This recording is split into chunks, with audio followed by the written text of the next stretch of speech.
Why Magna Steyr has become more eager to expand to the U.S., Polestar's $20 million marketing campaign, and Lyft's executive shuffle. Good morning, I'm Kristen Strakalitis. Welcome to First Shift. More on those stories in a moment, but first, Shawn Fain, the UAW's president, continues to make an appearance at a special bargaining convention in Detroit with union leaders from around the country. Their goal is to vote on resolutions and priorities to guide their strategy this fall.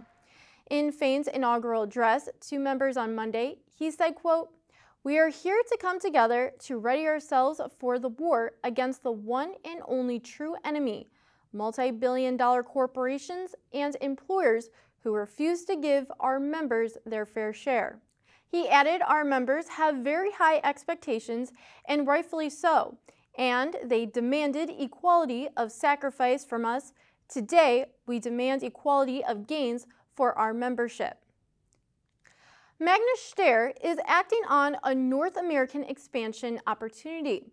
The business unit's interim president says the passage of the U.S. Inflation Reduction Act and the rapidly growing market for EVs have breathed new life into Magna Steyr's North American hopes.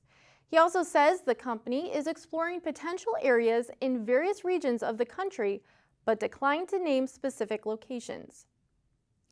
Lyft is replacing co-founder Logan Green as CEO.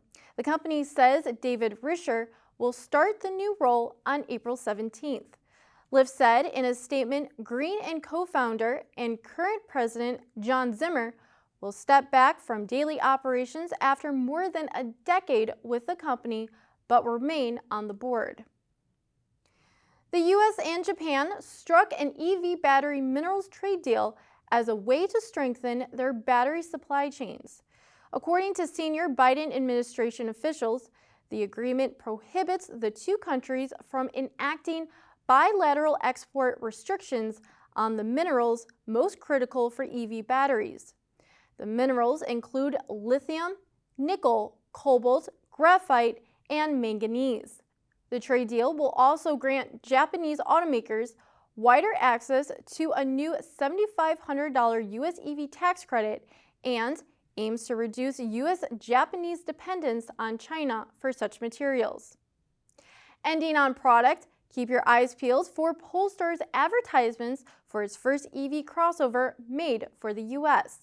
The EV maker says it plans to launch a $20 million marketing campaign in the second quarter as it gets ready to make the EV's debut in the truck-dominated U.S.